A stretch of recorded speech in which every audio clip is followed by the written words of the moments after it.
नमस्कार दोस्तों, जय श्री कृष्ण, राधे राधे। दोस्तों, प्राचीन काल में एआरसी मुनियों की यह मान्यता थी कि प्रकृति हमें अनेक छोटी बड़ी बातों के संकेत देती है। यह संकेत आपके भविष्य से जुड़े भी हो सकते हैं। यह आपके जीवन में घटित होने वाली अच्छी और बुरी सभी घटनाओं की जानकारी देते हैं। यदि हम उन संकेतों को समझ जाते हैं तो यह हमारे लिए बहुत ही अच्छी बात होती है, लेकिन कभी कभी हम इन संकेतों को समझ नहीं पाते हैं या फिर नजरअंदाज कर देते हैं, जिससे हमें उसके शुभ फल प्राप्त नहीं होते हैं। आज हम जानेंगे शास्त्रों में बताए गए कुछ विशेष पक्षियों के द्वारा हमें कौन से संकेत प्राप्त होते हैं और उन संकेतों का क्या अर्थ होता है। आइए जान लेते हैं विविध पक्षियों के घर पर आने से कौन से संकेत मिलते हैं। साथ ही हम बात करेंगे एक ऐसे खास पक्षी के बारे में जिसका घर पर आना बहुत ही शुभ माना गया है। वह पक्षी साक्षात मां लक्ष्मी का वाहन ही है। अगर यह पक्षी आपके घर पर आकर 3 संकेत देता है तो समझ जाइए कि आपके दुखों का अंत होने वाला है, आपका अच्छा समय शुरू होने जा रहा है। आपके जीवन में धन से जुड़ी जितनी भी समस्याएं हैं वह सभी समाप्त होंगी। तो चलिए जान लेते हैं घर पर पक्षी आने से कौन से संकेत मिलते हैं। तो दोस्तों, गुरुजी से सुनते हैं कि वो क्या कहते हैं इसके बारे में।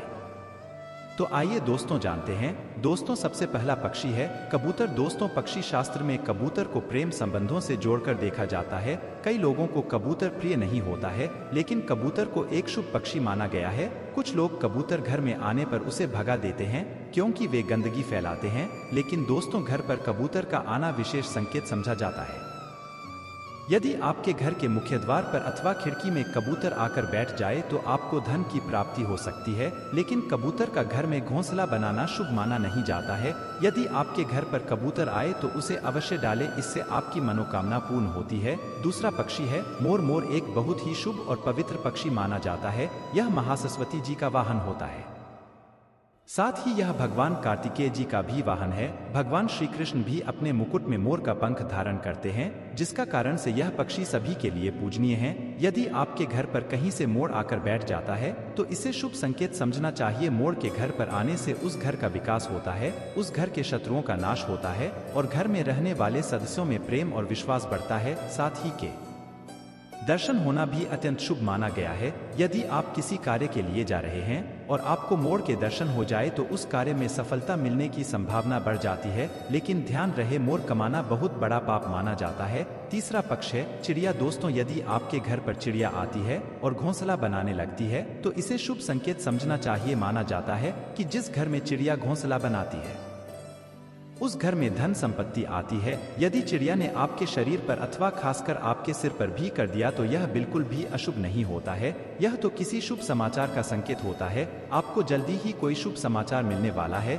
घर में भी यदि कहीं भी चिड़िया भी कर देती है तो यह भी बहुत अच्छा संकेत होता है। दोस्तों, चिड़िया बहुत ही डरपोक पक्षी होती है। वह जल्द ही किसी के करीब नहीं जाती है, लेकिन यदि चिड़िया आपके आसपास या आपके घर में बिना किसी डर के आने जाने लगे तो समझिए कि आपके घर में बहुत ही शुभ और सकारात्मक ऊर्जा का संचार है। ऐसे घर में रहना बहुत ही शुभ होता है। यदि किसी दिन बहुत सारी चिड़िया आपके घर की छत पर आकर चहचहाने लगे तो समझिए कि आपके घर में कोई बहुत बड़ा शुभ प्रसंग होने वाला है, कोई खास समाचार मिलने वाला है अथवा किसी विशेष कार्य में सफलता मिलने वाली है। चौथा पक्षी है उल्लू। दोस्तों, उल्लू के विषय में कई ऐसी बातें और मान्यता है जो आज भी उसे शुभ और अशुभ के बीच में उलझाए रखती है। कई लोग उल्लू को अत्यंत शुभ मानते हैं तो कुछ लोग ऐसे भी हैं जो उल्लू को अशुभ समझते हैं।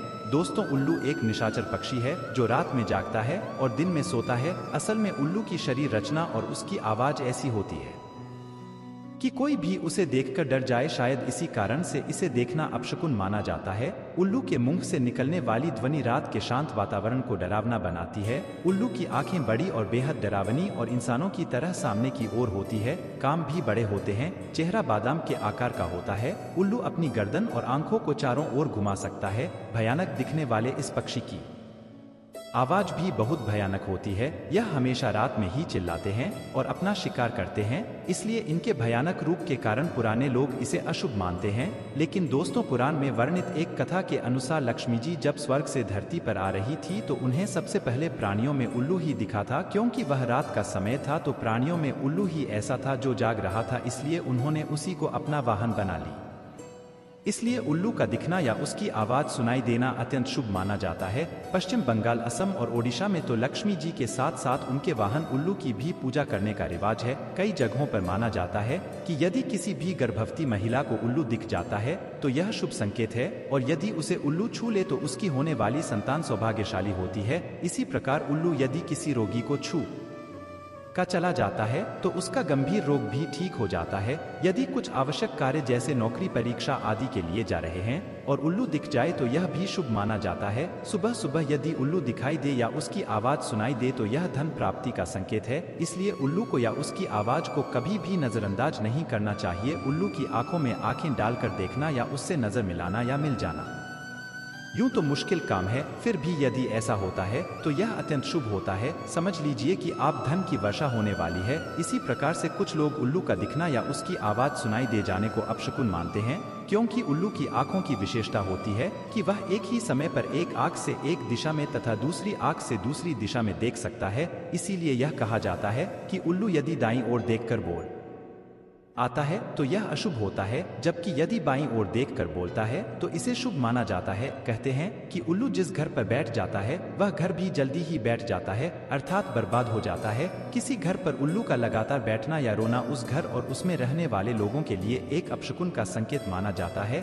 साथ ही वहां पर धन हानि या मृत्यु का भी अंदेशा रहता है। वैसे देखा जाए तो शुभ और अशुभ की बेहस में उलझाया पक्षी बहुत शांत होता है। किसानों के लिए तो यह वरदान ही होता है। यह चूहों और इसी तरह के जानवरों का शिकार करता है जो फसलों को नुकसान पहुंचाते हैं, परंतु अब यह भी संख्या में कम होते जा रहे हैं। तंत्र साधना में और विशेषकर दिवाली के अवसर पर लक्ष्मी जी को प्रसन्न करने के लिए बड़ी संख्या में इनकी बलि दी जाती है। इसके नाखून, बाल और पंखों को तांत्रिक क्रियाओं में उपयोग किया जाता है, परंतु ऐसा करने वाले यह नहीं समझते हैं कि उल्लू तो स्वयं ही माँ लक्ष्मी जी का वाहन है। उसे मारकर तो माँ कभी भी प्रसन्न नहीं हो सकती है। इसलिए यदि आप भी उल्लू के पंख या नाखून खरीदते हैं तो ऐसी भूल कभी न करें। तो दोस्तों, किस प्रकार से शास्त्रों में इन खास पक्षियों के बारे में बताया गया है, क्या आपके भी घर पर ऐसे पक्षी आते हैं? उम्मीद है आपको यह जानकारी अच्छी लगी होगी।